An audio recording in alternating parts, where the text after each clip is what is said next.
Nós estamos estudando sequencialmente o Evangelho de Mateus, portanto, hoje daremos início no capítulo 5. Abra sua Bíblia no Evangelho de Mateus, capítulo de número 5.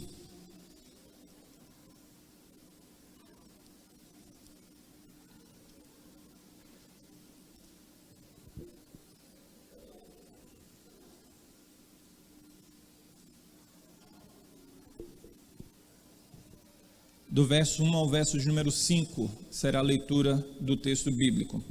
Diz assim a palavra do Senhor, Mateus 5, do verso 1 ao 5, diz assim: Vendo Jesus as multidões, subiu ao monte, e como se assentasse, aproximaram-se os seus discípulos, e ele passou a ensiná-los, dizendo: Bem-aventurados os humildes de espírito, porque deles é o reino dos céus. Bem-aventurado os que choram, porque serão consolados. Bem-aventurado os mansos, porque herdarão a terra. Meus amados irmãos, existe um filme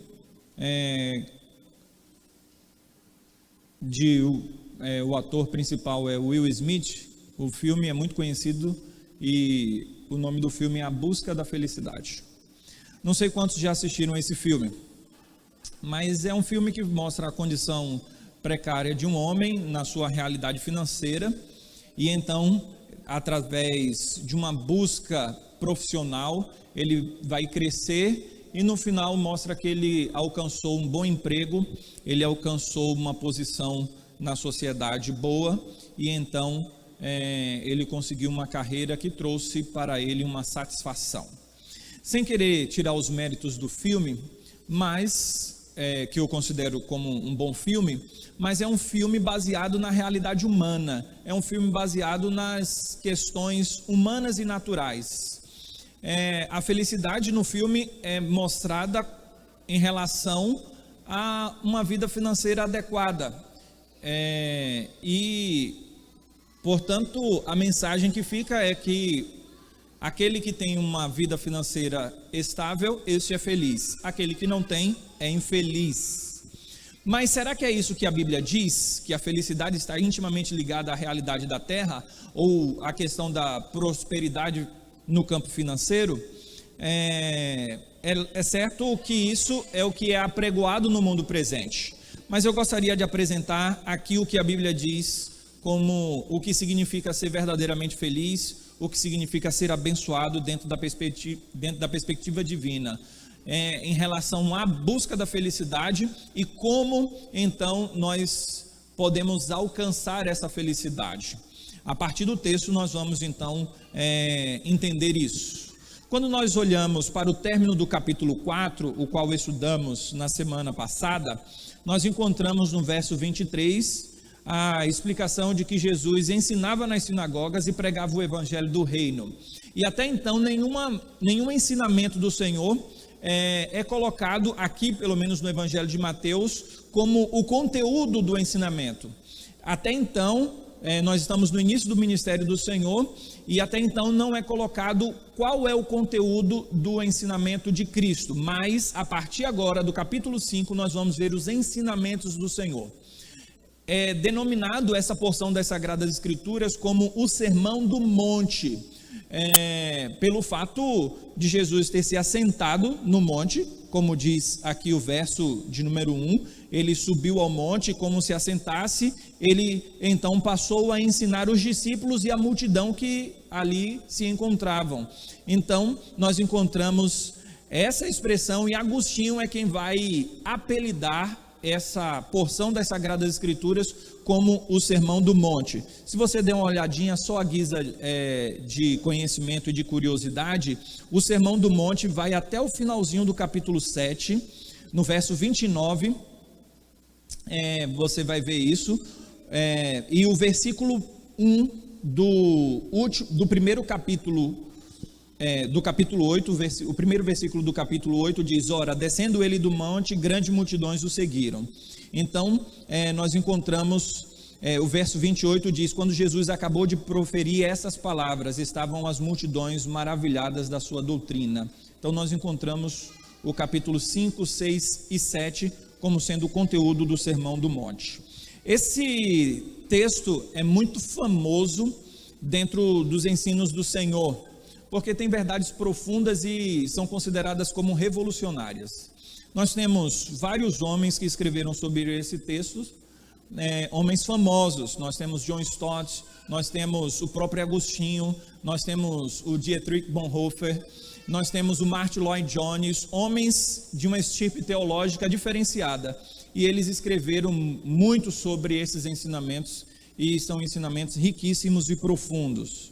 John Stott disse que este ensino de Jesus era um apelo para que os seguidores de Cristo fossem diferentes do mundo. Então o mundo tem uma mentalidade, tem um estilo de vida, e então Jesus está ensinando que aqueles que são seguidores, discípulos do Senhor, devem viver exatamente na contramão deste mundo. Quando nós olhamos para o texto, dentro de todo o contexto, como nós já estamos trabalhando de forma sequencial, nós estudamos no capítulo 4 sobre a questão do reino de Deus que é chegado. Nós encontramos isso no capítulo 3 também, quando João Batista prega: arrependam-se porque o reino de Deus é chegado até vós. Dentro de tal perspectiva, como nós já estamos estudando, o Evangelho de Mateus fala sobre o reino dos céus. Vou repetir isso novamente, porque isso precisa estar na nossa mente quando nós olhamos para o texto. Repetidamente essa expressão aparece: o reino de Deus, o reino dos céus. As parábolas contadas, narradas aqui por Mateus, nós encontramos a seguinte expressão: o reino dos céus é semelhante. Então nós encontramos sempre a expressão reino de Deus e reino dos céus, e essa é a perspectiva de Mateus quando ele vai escrever o Evangelho. E nós encontramos a primeira expressão da bem-aventurança: bem-aventurados os pobres ou humildes de espírito, porque dos tais pertence o reino dos céus, porque o reino dos céus pertence a estes. Então nós encontramos este como a base para todas as outras, e é a partir daí que eu vou extrair o meu tema de hoje à noite. Bem-aventuranças, os cidadãos do reino dos céus.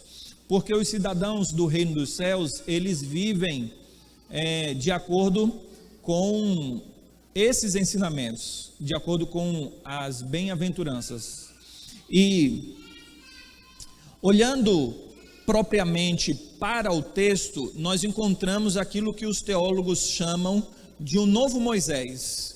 Porque quando nós olhamos para a perspectiva da lei de Deus que chega para o homem na pessoa de Moisés, a lei e o decálogo, nós encontramos Moisés em um monte e Deus trazendo uma mensagem através de Moisés para o povo. Aqui nós encontramos agora então Jesus se assentando no monte, trazendo ensinamentos. Ele mesmo no Sermão do Monte diz que ele não veio para revogar a lei, mas para cumprir. Mas ele vem dar um novo sentido, um novo significado que estava proposto dentro da revelação progressiva do Senhor, dentro de um aspecto, de uma realidade muito mais profunda do significado da palavra de Deus.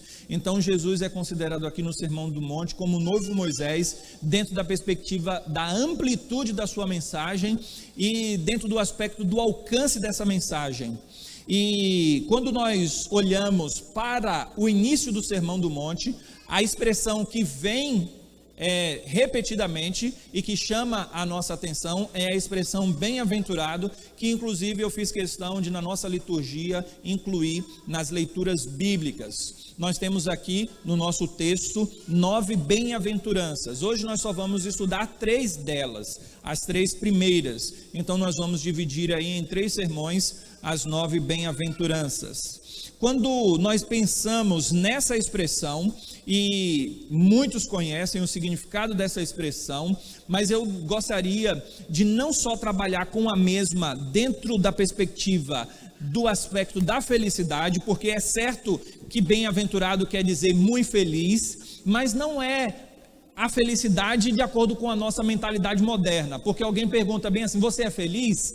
Normalmente a pessoa vai pensar, ela vai dizer eu sou feliz ou eu sou infeliz. E a resposta vai ser dada com base no que se tem. E nós pensamos em felicidade, em estado de espírito que está intimamente ligado a um momento, por exemplo, festas, a ter E nós precisamos entender a felicidade dentro da conotação bíblica, e por isso que bem-aventurado não tem só essa ideia, não tem só essa conotação de muito feliz, mas tem uma perspectiva diferenciada do aspecto de muito abençoado. Então, se você for aí traduzir dentro desse aspecto de significado, é muito feliz, mas dentro da perspectiva de abençoado. Você pode juntar as duas palavras e você então vai conseguir entender o que significa bem-aventurado. Muito feliz, de acordo com a bênção do Senhor, bem-aventurado, abençoado. O grande alvo da humanidade é buscar a felicidade. Agora, o triste a observar diante dessa busca da felicidade é que dinheiro não consegue trazer essa felicidade que eles tanto buscam. A família não pode trazer essa felicidade, aspectos pessoais de conquistas terrenas não podem trazer a felicidade, porque somente Deus pode dar a verdadeira felicidade. A felicidade do mundo moderno está intimamente ligada à ausência de problemas. Alguém pode dizer bem assim: olha, eu não tenho problema nenhum, eu sou feliz. E quando alguém tem muitos problemas, olha, eu não sou feliz. Percebam então que a perspectiva moderna e mundana não vem ao encontro da realidade bíblica. Por quê? Porque nós encontramos no texto um grande paradoxo: pobres de espírito, os que choram e os mansos. Realidades que o mundo diz o seguinte: alguém que é pobre de espírito, alguém que chora, alguém que é manso, não pode ser feliz.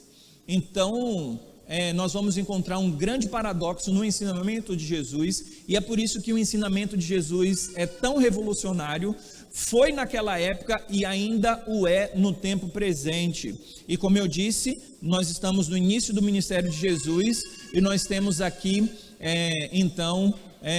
os primeiros ensinamentos do mestre, e ensinamentos profundos. Agora, alcançar essa felicidade não é algo tão simples, e pensar nela em termos bíblicos nos aponta para algo que é muito mais profundo, que não está na camada superficial da vida, é algo que não é perceptível aos olhos muitas vezes, porque tem a ver com o que eu tenho, não no aspecto físico, material, mas no aspecto espiritual, porque o que eu tenho no aspecto físico e material pode me ser tirado, mas aquilo que Deus nos deu relacionado à salvação é algo que somente Deus pode dar, e aí advém a nossa felicidade, e sem contar que ninguém pode nos tirar tal realidade. É por isso que alguém que é feliz em termos espirituais, ele jamais poderá deixar de ser feliz, porque o que ele tem jamais pode lhe ser tirado. Gostaria de, antes de falar sobre as bem-aventuranças propriamente ditas, eu gostaria de explicar algumas realidades para que vocês possam entender ao passo que nós formos trabalhando com cada uma delas. A primeira questão é que a bem-aventurança, que nós vamos ver aqui no sermão, é algo que se exige de todos os cristãos. Ou seja, alguém pode dizer o seguinte: eu posso ser um cristão e não ser bem-aventurado? Não. Dentro da perspectiva cristã, todos que servem ao Senhor e que foram alcançados pela graça do Senhor são bem-aventurados. Esta é uma questão que nós precisamos ter em mente ao passo que estudarmos as bem-aventuranças. Uma outra questão é que somente os cristãos podem ter essas bem-aventuranças, somente os cristãos. E eu estou falando dentro do texto propriamente dito e dentro de todo o contexto das Sagradas Escrituras. Nós mesmos vimos a expressão bem-aventurados, aqueles que têm a iniquidade perdoada e cujo pecado é coberto. Então, dentro desse aspecto, conectando o todo da Escritura, nós podemos dizer que somente aqueles que foram limpos pelo sangue do Cordeiro é que podem ser realmente abençoados e felizes. E por fim, que nenhuma dessas características são tendências naturais, ou seja, alguém, eu sou manso, é uma tendência natural. Nós vamos ver que não é algo de aptidão física e natural, é algo de uma obra espiritual sendo realizada na vida daquele que foi alcançado pela graça de Deus.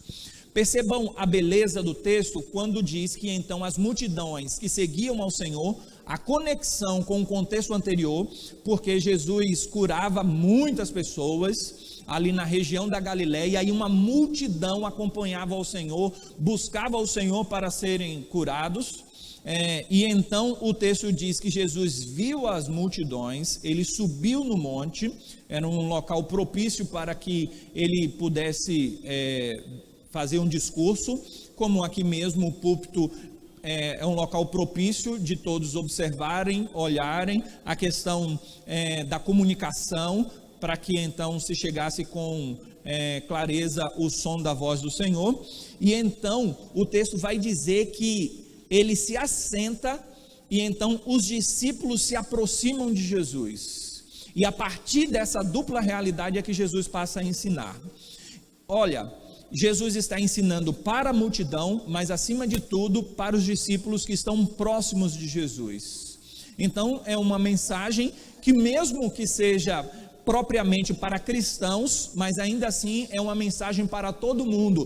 Todos precisam ouvir essa mensagem, mas a aplicabilidade se dará de uma forma bela na vida daqueles que servem ao Senhor. A primeira característica, então, que é uma característica espiritual e divina do cidadão do reino dos céus, dentro dessa questão da bem-aventurança, é o fato deste ser pobre ou humilde de espírito. Quando nós olhamos para a questão de ser humilde de espírito ou pobre de espírito, Martyn Lloyd-Jones diz que esta é a característica principal que vai resultar em todas as outras. Ele está dizendo que sem esta, as outras são impossíveis. Martyn Lloyd-Jones foi um pastor da capela de Westminster, um pastor anglicano na Inglaterra, em Londres. Muito famoso, muito experiente e um teólogo formidável. Quando pensamos da forma como ele colocou, nós vamos entender esta realidade de forma tão clara, objetiva e fantástica. Porque já adiantando o que significa ser pobre de espírito, é aquele que nada tem espiritualmente e que depende exclusivamente da graça do Senhor. E então, aquele que assim procede, ele terá uma vida piedosa, sem dúvida alguma. Agora, aquele orgulhoso, e aí o humilde em contraste com o orgulhoso, aquele orgulhoso, ele se acha o cara, o que pode todas as coisas, e então a graça jamais poderá alcançar alguém que sabe, ou que imagina que não é dependente dessa graça. Assim produz o Evangelho. É produzido o Evangelho no coração da aplicabilidade da vida da pessoa. Eu rejeito o Evangelho por me considerar autossuficiente. Então, se assim acontece comigo, eu jamais receberei o Evangelho. O Evangelho jamais será produzido no coração para que haja um novo nascimento. Agora, aquele que depende exclusivamente do Senhor, que sabe que nada tem, que nada é, humilde e pobre, então, a partir desse aspecto, é que o Evangelho, então, há de nortear a vida dele, porque ele vai viver na dependência daquele que tudo é, daquele que tudo tem. Então, essa é a perspectiva inicial que vai, então, ter o desdobramento em todas as outras realidades, como nós estamos falando aqui.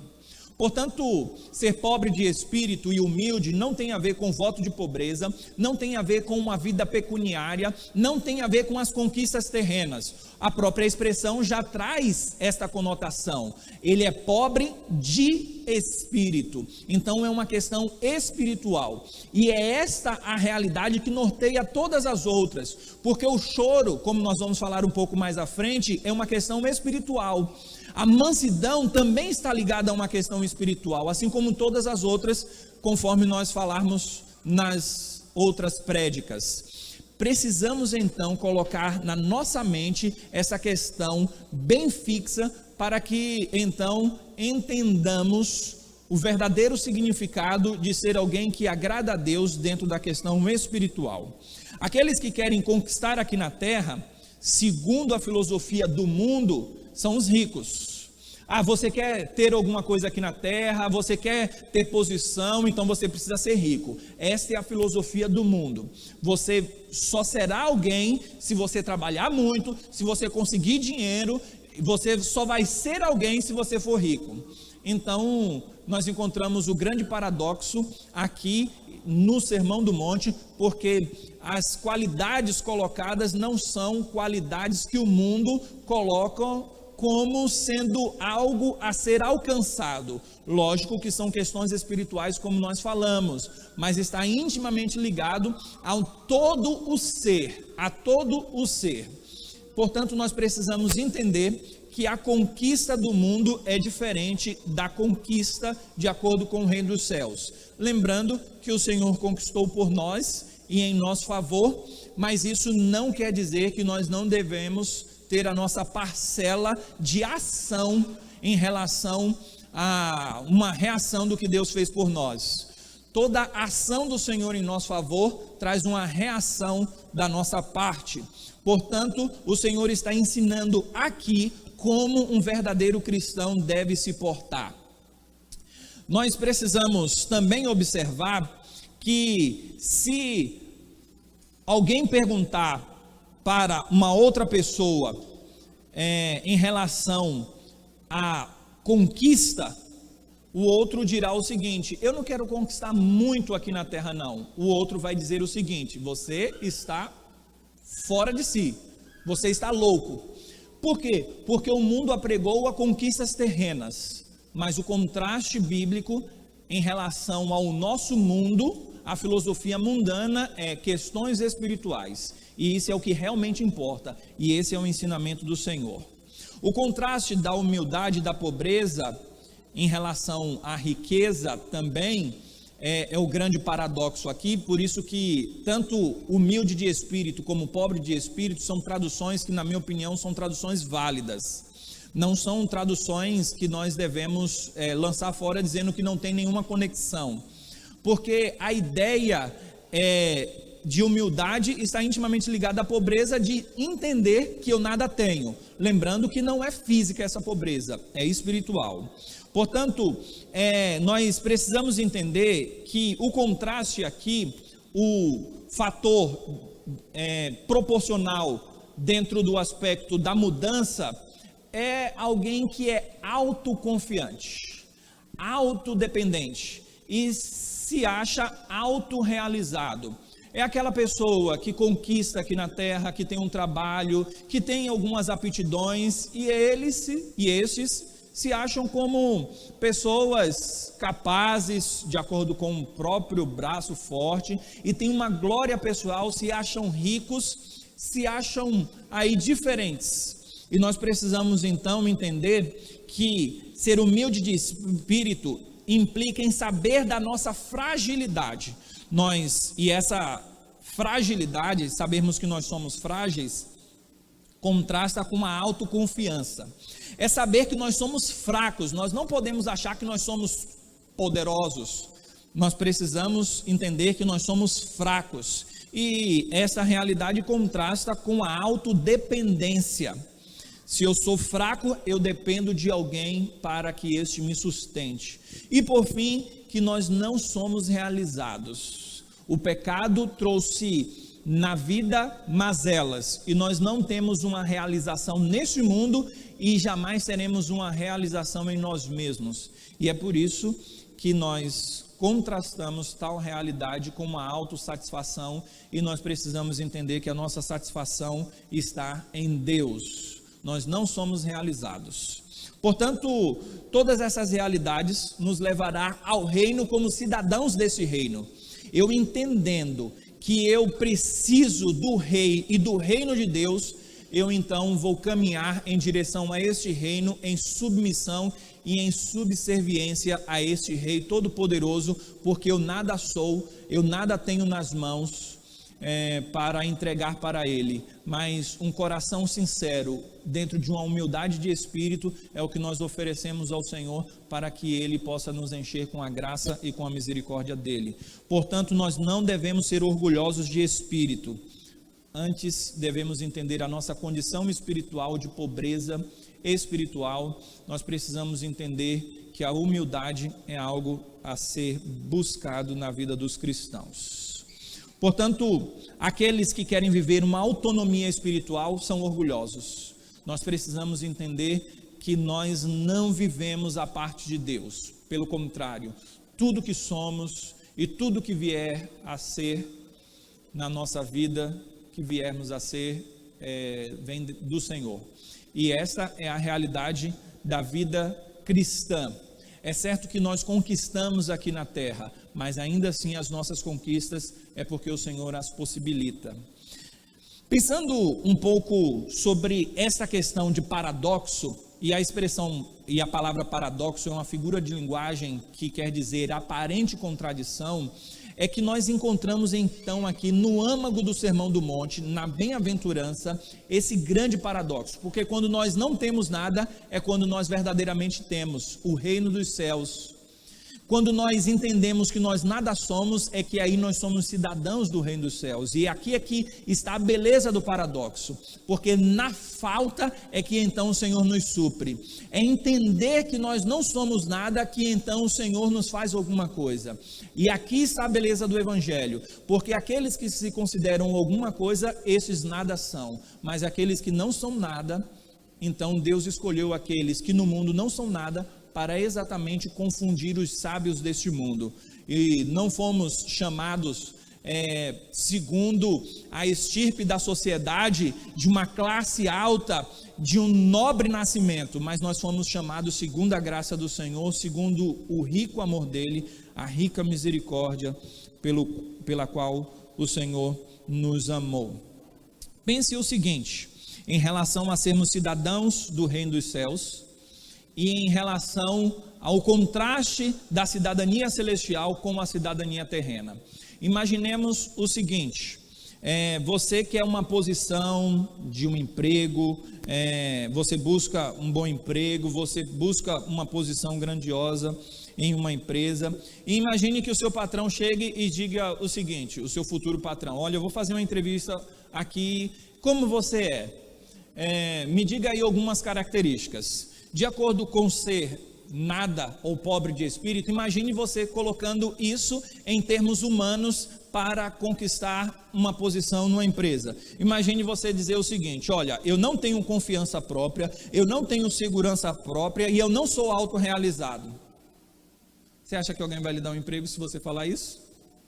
É certo que não, vai falar: esse cara é inseguro, esse camarada aí, ele está num patamar onde as pessoas que são miseráveis vivem. Por quê? Porque ele não quer alcançar uma posição social elevada, porque o estado de espírito dele é deplorável. Mas é exatamente aqui o grande paradoxo da existência cristã, porque nós precisamos entender que nós dependemos exclusivamente de Deus e que realmente nós não somos nada. E nós precisamos andar na contramão da cultura autossuficiente que vivemos. A nossa cultura nos empurra para uma autossuficiência e nós precisamos ser humildes de espírito, porque isso significa o autoesvaziamento para que Cristo nos preencha com a graça dele, para que Cristo seja tudo em nós. É fraqueza no aspecto de que a grandeza e a força de Deus se aperfeiçoem em nós. Agora, não quer dizer fraqueza física ou de posição. Ser humilde de espírito não é uma fraqueza pessoal. Alguns podem até pensar que alguém que é tímido, acovardado, eu dei o exemplo exatamente para contrastar com o que o mundo coloca. Mas ser pobre de espírito, ser humilde de espírito, não é uma pessoa tímida, tacanha, que não tem posição, que não se porta, alguém que é acovardada. Uma pessoa que é acovardada. Não é isso. É no sentido de dependência de Deus. É no sentido de dependência de Deus, como eu tenho falado até aqui. É no sentido de que nós entendemos que nós estamos falidos espiritualmente, nós estamos numa bancarrota espiritual, e nós dependemos exatamente da riqueza de Cristo para que Ele possa então nos suprir segundo a graça dEle. É como o publicano, que não ousava levantar os olhos aos céus, batia no peito e dizia: ó Senhor, sê propício a mim, pecador. em contraste exatamente com o fariseu que sentava nos primeiros bancos e que dizia: ó Senhor, obrigado porque eu faço isso, eu faço aquilo, eu dou o dízimo. E então ele tinha uma autorrealização no que ele fazia, e ele então se autoglorificava no que ele dizia e no que ele fazia. Portanto, é esse contraste, é o contraste de um aspecto espiritual. É como Gideão, que quando Deus apareceu para ele e disse que ele havia sido escolhido, ele disse: eu sou o menor da minha tribo, e a minha tribo é a menor das tribos. E então ele se coloca em uma posição de não capacidade, e então Deus escolheu ele exatamente para tal tarefa. Quem poderia dizer, por exemplo, que Davi era alguém fraco espiritualmente? Ninguém poderia dizer isso. Afinal de contas, ele foi o grande rei. Mas Davi coloca em termos o seguinte: Senhor, quem sou eu para que venhas a mim? Ele não se considerava nada, como nada diante de Deus. É como Isaías que disse: eu sou um homem impuro que habito no meio de pessoas impuras, eu tenho lábios impuros. É como também Paulo, que disse que não era digno de ser nem apóstolo de Cristo, era o pior de todos os homens, o mais miserável de todos os homens, e ele não deveria nem ser considerado como apóstolo do Senhor, porque ele perseguiu a igreja de Cristo. Então são pessoas que entendem a bancarrota espiritual e dependem da graça do Senhor Deus. Quando olhamos para Moisés, que se viu como incapaz de conduzir aquele povo, e então Deus escolheu exatamente aquele homem. E é assim que nós devemos nos portar, em fraqueza espiritual, para que a graça de Cristo seja evidenciada em nós. Humildade, dependência. Agora, pensando dentro de tal realidade, nós caminhamos para a segunda, porque os estudiosos trabalham como uma sequência. Se eu entendo tal realidade que eu sou assim, então eu choro diante da minha condição humana, diante da minha situação e diante da situação do mundo. E aqui que nós temos o nosso segundo aspecto, a segunda bem-aventurança, que é a característica do cidadão do reino dos céus, que é uma característica de chorão. Chorão? Veja então que não é uma filosofia que é atrativa ao mundo.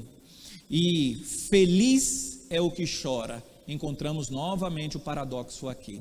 Mas nós precisamos entender o que Jesus está querendo dizer com isso. Lógico que não é o chorar pelo chorar, porque se fosse assim, eu posso até chorar sem nenhum sentimento, como alguns conseguem, né? Alguns, até mesmo numa novela ou no filme, conseguem forçar um choro, ou até mesmo fingir alguma coisa com base no choro, ou até mesmo, pensemos o seguinte, na época não existia isso, né? Televisão, essas coisas, mas alguém que chora no filme, assistindo um filme, naquela época já existia a dramaturgia dentro de peças públicas e tudo mais, mas imagine alguma situação que trouxesse uma emoção para a pessoa e a pessoa chorasse por causa de uma dramaturgia, e aí Jesus está dizendo: olha, você é muito feliz porque você está chorando por causa da interpretação daquele papel. É ilógico pensarmos isso.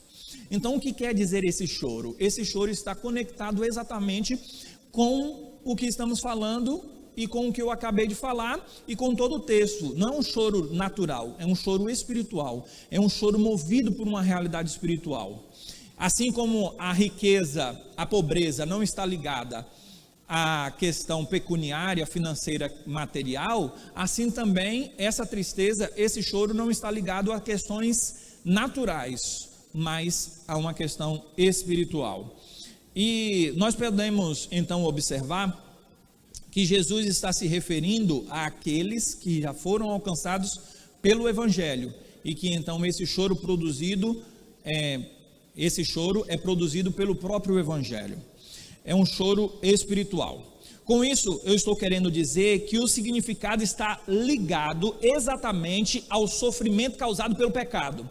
O pecado causa um sofrimento, um determinado tipo de sofrimento, e então aquele choro é produzido por o pecado, e então numa necessidade de que seja transformada a situação daquele que chora espiritualmente. Ou seja, você pecou e o choro aqui espiritual está intimamente ligado ao pecado. Então, se você pecou, você se entristece com o seu pecado e então você chora. E outras realidades, se alguém faz alguma coisa de errado, você tem essa visão espiritual e o seu choro é para que haja uma mudança daquele status quo, num tempo em que Jesus há de redimir a humanidade e então não mais existirá a dor. Então existe um choro que é um choro voltado para Deus, é um choro voltado para os céus. Essa é a perspectiva do choro cristão, de um choro espiritual. Da mesma forma que nós observamos o primeiro aspecto, nós precisamos observar esse segundo aspecto. O alvo é Deus. Eu sou cidadão do reino dos céus e eu sou consolado por quem? Por Deus. O meu consolo vem do Senhor. Então, o choro produzido por uma realidade pecaminosa nos meus olhos, e não só nos olhos, mas no meu sentimento, na minha vida de dor, está intimamente ligado à consequência de tal realidade. Deus contempla o meu choro e Ele há então de limpar dos nossos olhos toda lágrima, como nós encontramos no livro de Apocalipse. Então, nós precisamos entender que o mundo é pecaminoso e o verdadeiro cristão se entristece com as coisas deste mundo. Agora vem uma pergunta: você já se entristeceu por causa do seu pecado? Você já chorou por causa do seu pecado? Essa é uma pergunta que nós devemos nos fazer, né? Por quê? Porque nós vivemos numa época de insensibilidade espiritual, aonde nós choramos com muita facilidade por muitas coisas, mas contra o nosso próprio pecado nós temos dificuldade de chorar. E a minha pergunta é: você já chorou alguma vez por causa do seu pecado? Lógico que é uma pergunta retórica, você não precisa responder. Agora, de duas uma, ou você peca pouco, ao ponto de desagradar a Deus pouco, e por isso você não chora, ou você é insensível espiritualmente. Agora, lógico que a minha primeira posição é irônica, né? Todos nós pecamos e todos nós ofendemos gravemente o nosso Deus. Então, o pecar pouco foi uma ironia. Logo, só nos resta uma opção: nós estamos com uma insensibilidade espiritual. Alguns, na verdade, que estão aqui me ouvindo, são da área da saúde e sabem muito bem o que é uma hanseníase, e não só esses, mas outros tantos. É a pessoa que perde a sensibilidade em um determinado local da pele. Esse é um dos sintomas, é muito mais do que isso. Mas eu gostaria de usar esse aspecto da insensibilidade na pele para falar sobre a insensibilidade da mente. Quando pessoas pecam e não pensam, não refletem sobre o pecado e vão vivendo a vida achando que aquilo é muito comum e muito natural. E o que o mundo está produzindo é exatamente isso: pessoas que não sejam acusadas dos seus pecados. Inclusive, falar sobre essa expressão pecado numa cultura presente, vigente, pós-moderna do século 21 é politicamente incorreto. Você não pode falar de pecado. Por quê? Porque isso aí é de uma sociedade retrógrada, antiga e que marginalizava as pessoas. Não fale sobre isso. E assim, o senso de moralidade e de sensibilidade espiritual cada vez é sacrificada no altar da satisfação pessoal pecaminosa, que é contra Deus. Pessoas choram por causa de uma dor física, tropeça, quebra a perna, por causa de um sentimento de tristeza. Alguém fez alguma coisa contra o outro, aí ele se sente triste e ele chora pela perda material, pelo luto, pelo orgulho ferido. Mas não é sobre isso que o texto está querendo dizer. Um choro natural. Mas o choro que Jesus está falando está enraizado na condição pecaminosa. É um choro justo. É com base na condição decaída do homem. É um choro contra o seu próprio pecado e contra o pecado dos outros. Nós precisamos ver que Jesus chorou. E ele pode ter chorado mais de 2 vezes, mas a Bíblia relata pelo menos 2 vezes que ele chorou, e as 2 estavam relacionadas com o pecado. em relação à morte de Lázaro, que era a consequência do pecado, e olha que Jesus sabia que haveria de ressuscitá-lo.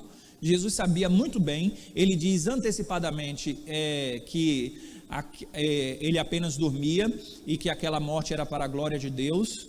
Jesus sabia que iria lá para ressuscitá-lo, inclusive ele retarda a chegada dele com base em tal realidade, e até o tempo exato em que Lázaro estava morto fazia parte de um plano eterno, mas mesmo assim Jesus chora pela condição humana decaída, de pecado e de morte. Jesus chora quando entra em Jerusalém, porque eles não quiseram receber Cristo como Salvador, e Jesus chora porque aquela cidade seria destruída por causa do pecado deles e por causa da rejeição deles na pessoa de Cristo. Então a dor e o choro aqui causado tem como alvo o próprio Deus, é um choro para Deus, na esperança de que Deus nos console. É como o próprio salmista diz no Salmo 119, versículo 136, torrentes de águas nascem dos meus olhos, porque os homens não guardam a sua lei. O salmista diz que chorava porque as pessoas pecavam. Portanto, aqui nós encontramos mais uma vez o paradoxo: quem é que é feliz é o que chora, e quem é que será consolado? Somente será consolado esse que chora. Quem não chora não será consolado. Quem não chora esse tipo de choro, porque ele carrega nele um sentimento de injustiça e ele confia no Deus justo, que há de então limpar dos olhos dele a lágrima da injustiça. O choro, portanto, é um choro espiritual com base na condição espiritual do homem. E o interessante é que esse choro nos leva a uma alegria indizível, porque está intimamente ligado ao consolo. Certa feita, alguém me perguntou se há consolo na vida de outras pessoas que não são cristãs. E nós costumamos a falar o seguinte: vamos orar para fulano de tal que faleceu, e nós vamos orar para a família ser consolada. Em certo sentido, sim, há consolo. E isso é até um aspecto natural, a própria vida nos consola. Mas o consolo bíblico e muito profundo está intimamente ligado a essa questão espiritual, que é a questão das entranhas da realidade e da profundidade do consolo. Porque quando nós olhamos para esse consolo eterno, é um consolo que nós temos aqui na terra, mas que nós temos e teremos também no reino dos céus. Porque somente o verdadeiro cristão tem um consolo adequado. É como um comentarista bíblico chamado William Hendrickson disse: a tristeza piedosa faz a alma olhar para Deus. Deus, por sua vez, confere consolo aos que buscam para si a ajuda dele. Ou como está escrito na primeira resposta da primeira pergunta do Catecismo de Heidelberg, que vem nos seguintes termos: qual é o seu consolo, tanto na vida quanto na morte? Então percebam, no tempo presente quanto no tempo da morte. Depois da morte, qual o consolo que você tem? E qual o consolo que você tem na vida? É a primeira pergunta do Catecismo de Heidelberg. E a resposta vem nos seguintes termos: que não pertenço a mim mesmo, esse é o verdadeiro consolo, mas pertenço de corpo e alma, tanto na vida quanto na morte, ao meu fiel Salvador Jesus Cristo. Ele pagou completamente todos os meus pecados com o seu sangue precioso e libertou-me de todo o domínio do diabo. Esse é o verdadeiro consolo, ser libertado totalmente do domínio do diabo. Ele também me guarda de tal maneira que, sem a vontade do meu Pai Celeste, nem um fio de cabelo pode cair na minha cabeça. Então o consolo não está intimamente ligado à condição aqui na terra, mas no fato de que Deus governa a minha vida e me guarda e me sustém com a mão dele, e que nada escapa do controle dele. Na verdade, todas as coisas cooperam para a minha salvação. Esse é o verdadeiro consolo na vida e na morte. Por isso, pelo seu Espírito Santo, ele também me assegura a vida eterna e faz-me disposto e pronto de coração para viver para ele de agora em diante. Portanto, meus amados irmãos, o verdadeiro consolo, como eu disse, em relação às entranhas, está intimamente ligado ao que é mais profundo do ser de uma pessoa. Está ligado à essência da vida, que é entendermos que fomos criados por Deus e que nós só temos consolo e satisfação total em Deus. E é por isso que nós choramos quando estamos longe do Senhor, porque o pecado nos afasta cada vez mais de Deus. Portanto, a alegria aqui destacada é tanto terrena quanto espiritual. Nós temos a alegria, a bem-aventurança já aqui na terra, pelo fato de chorarmos. É o contrassenso e o paradoxo. Por quê? Porque nós sabemos que temos em Deus consolo eterno, e consolo que já se faz presente agora. É lógico que em uma medida bem menor por causa das mazelas que carregamos em nosso corpo, mas já é uma antessala, um antegozo do céu. É por isso que nós precisamos olhar para a perspectiva cristã dentro do aspecto das bênçãos advindas dessa realidade espiritual. E nós precisamos entender que mesmo que aqui na terra não sejam removidas temporariamente aquilo que é terrível para a nossa natureza, como dor, uma pessoa que está enlutada, ou que está numa cama de hospital, com dores profundas, alguém pode dizer, esse que chora, e esse choro, se ele for um cristão, esperando e almejando que o Senhor o redima do cativeiro pelo qual Adão sujeitou aquela pessoa, ele tendo esse anseio, ele pode nesse tempo presente ser feliz e ser consolado pelo Senhor? Sim, porque como a própria palavra do Senhor diz, que as nossas tribulações produzem eterno peso de glória, sem qualquer comparação. Então já no tempo presente humilha a nossa vida e nos eleva cada vez mais para próximo do Senhor.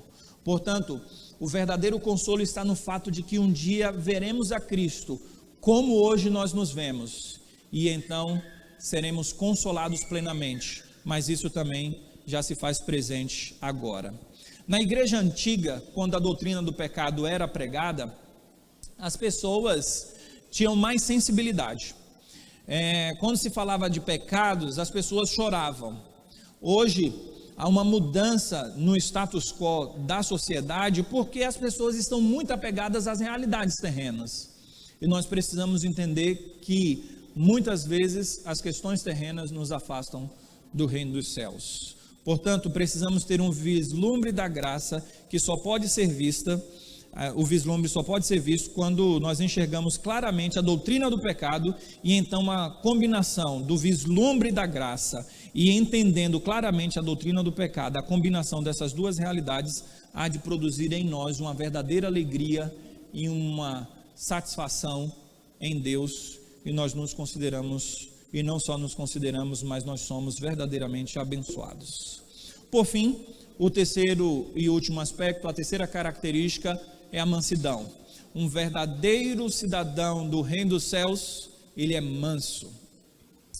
A conquista mundial e o predomínio de uma pessoa diante de outra tem a ver com a sua garra, com a sua conquista e com sua posição. Ele se posiciona.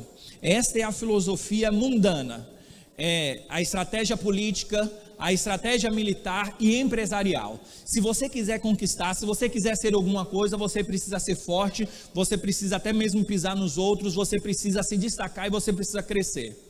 A mansidão é um contrassenso para o mundo moderno. Quando pensamos na filosofia mundana, o que se diz é: seja agressivo, conquiste, faça, avance, tudo para que se tenha.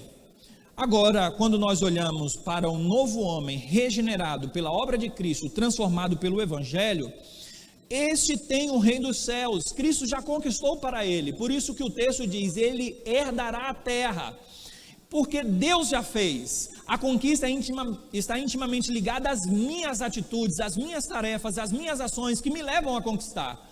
Agora, quando nós olhamos a perspectiva celestial, Cristo já conquistou por nós, então nós não precisamos conquistar, nós herdamos, nós recebemos. E pensando dentro dessa questão, as realidades propostas pelo mundo são ilusórias e transitórias, porque são passageiras. Uma conquista salarial, uma conquista empresarial, uma conquista militar, tudo isso passa. Agora, o que Deus tem para nós, como eu disse lá no início, todas as bem-aventuranças estão ligadas a uma realidade que é eterna, que ninguém pode tirar. Então, o que nos é prometido aqui é algo fantástico. Confie em Deus. Siga o que Deus está dizendo, e então Ele lhe dará o que você precisa e o que você necessita. Por isso, o herdar é fantástico. Quando pensamos em alguém que é manso, é em contraste com essa agressividade para a conquista, e intimamente relacionado ao herdar. Agora, o que é ser manso dentro da perspectiva celestial? É alguém que não se ressente, é alguém que não ultraja o outro pelo fato de ter recebido, está intimamente ligado com a nossa relação, na nossa relação com o próximo. É alguém que se submete, não guarda rancor. Então, já por aí você já percebe que não é uma aptidão natural, porque quem é que não guarda rancor, não se ressente com o outro? Precisamos observar que é uma característica espiritual que nos leva para o céu. A pessoa mansa, então, ela não paga o mal com o mal, mas ela paga o mal com o bem. É como Cristo, que ultrajado, ele orou pelos seus algozes, ele suplicou misericórdia a Deus. É dentro de tal realidade que nós devemos abraçar o Evangelho, entendendo que nós somos transformados pelo Evangelho para sermos iguais a Cristo. É o Senhor que, em troca da alegria que lhe estava proposta, essa alegria perfeita e indizível, ele suportou a ignomínia, ele suportou a cruz. Portanto, quando ultrajado, nós não ficamos ressentidos, nós amamos ao Senhor e abraçamos o Evangelho como um todo. Agora, é lógico que o Evangelho é quem produz tal realidade. E o que significa mansidão, segundo o próprio comentarista que eu disse, William Hendrickson, ele diz que mansidão, portanto, é submissão ante qualquer provação, é a disposição de sofrer o dano ao invés de causá-lo. Então, se alguém chega, fala mal de você, com você, faz alguma coisa contra você, você tem a disposição mansa de sofrer o dano, mas você não vai causar um dano para o outro. Então você mansamente age em uma relação humana de perdão e misericórdia. Agora, meus amados irmãos, nós também precisamos entender que tal realidade está enraizada na transformação de vida. Deus nos transforma para que assim nós venhamos a agir. Os judeus, eles esperavam o Messias em um poderio militar, que fosse alguém que conquistasse, e Jesus diz que ele é manso, e então nós encontramos na pessoa de Cristo a mansidão que todos nós precisamos ter, porque ele sofreu e não causou sofrimento a ninguém, mesmo sendo justo e mesmo sendo Deus.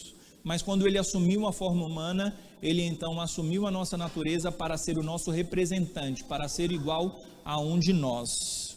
Portanto, nós precisamos entender isso. As três bem-aventuranças têm essa progressão lógica. Nós encontramos o seguinte: os humildes de espírito, que têm uma consciência de que é alguém que precisa de Deus, e isso vai levar a um choro, de um sentimento de quem nós somos, da nossa condição, e isso vai nos levar a uma mansidão de resignação. Eu vou me resignar diante do pecado, porque eu sou consolado por Deus, porque eu tenho o reino dos céus, e assim até a terra eu hei de herdá-la. Portanto, nós precisamos entender que a amplitude de tal realidade nos faz um cidadão do reino dos céus. Moisés foi manso, e diante de tal realidade ele não foi fraco nem inerte. Então mansidão não é sinônimo de inércia e de fraqueza, pelo contrário, tem a ver com atitudes espirituais. É quando você não recebe para si uma questão que lhe humilha e você quer pagar na mesma moeda dentro de aspecto pecaminoso. É quando você então pega aquela realidade e vive em santidade e quer agradar a Deus. Portanto, é algo que visa a santificação. A mansidão visa a santificação. Portanto, ser manso não significa fraco fisicamente ou espiritualmente. Pelo contrário, implica em ser forte espiritualmente. Somente os mansos, segundo a Bíblia, são verdadeiramente fortes, porque conseguem controlar a sua aptidão natural de vingança. Agora, lógico que isso não é uma aptidão natural também, esse controle é uma transformação do espírito causado na nossa vida. É como um leão domesticado, eu já usei essa expressão aqui. Um leão, a sua própria natureza é ser feroz, mas então ele é domesticado e ele não ataca. É da mesma forma, você é um leão feroz, segundo a sua natureza corrompida e corrupta, mas aí Deus vai lá e lhe transforma, e então você não age segundo a sua natureza, mas você age segundo a ação do Espírito Santo na sua vida. Portanto, ninguém poderia dizer que Davi foi fraco fisicamente, pelo fato dele ser manso, e ele foi manso, assim como Moisés também foi manso. E Davi matou Golias, ele foi muito forte fisicamente e espiritualmente, mas ele foi manso ao ponto de entender que enquanto Saul era rei, ele não poderia ir contra Saul e até mesmo usurpar o trono de Saul, porque ele sabia que Deus é quem iria removê-lo de lá, e ele se submete mesmo sendo ultrajado por Saul e perseguido por Saul. Então nós precisamos entender que é isso que Deus requer de nós. Não é uma questão externa, é evidenciado externamente, mas alguém pode ser manso externamente, mas por dentro é violento. Ele não explode, mas ele implode de raiva contra as outras pessoas. Portanto, é algo de Deus. Gostaria de findar dizendo que aqueles que herdam a terra têm a ver com o fato de que Cristo conquistou por nós, e então nós vamos receber aquilo que Deus tem para nós, aqui na terra e também na vida do porvir. O que eles herdarão?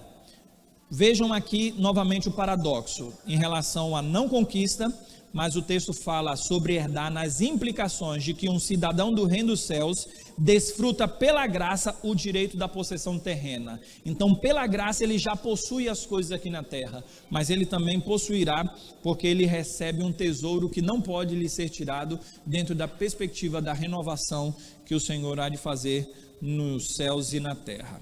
Gostaria de concluir dizendo que Jesus foi um homem de dores, e ninguém ousaria dizer que Jesus não foi feliz ou não foi abençoado. Então não pense que a felicidade está intimamente ligada à ausência de problemas e de dores. Pelo contrário, Jesus foi muito abençoado, muito bem-aventurado, muito feliz. E por quê? De acordo com essas três bem-aventuranças, o Senhor se encaixou perfeitamente, porque ele se esvaziou, sendo Deus, ele entendeu que dependia totalmente do Pai, ele chorou por causa do pecado, e quando ele assume o nosso pecado, ele então assume toda a dor, e é por isso que ele é chamado de homem de dores, e porque no final das contas ele foi manso, e ele não ultrajou outros, quando ele recebeu aí dos seus algozes uma humilhação. Ele não revidou a humilhação que recebeu, antes orou por eles.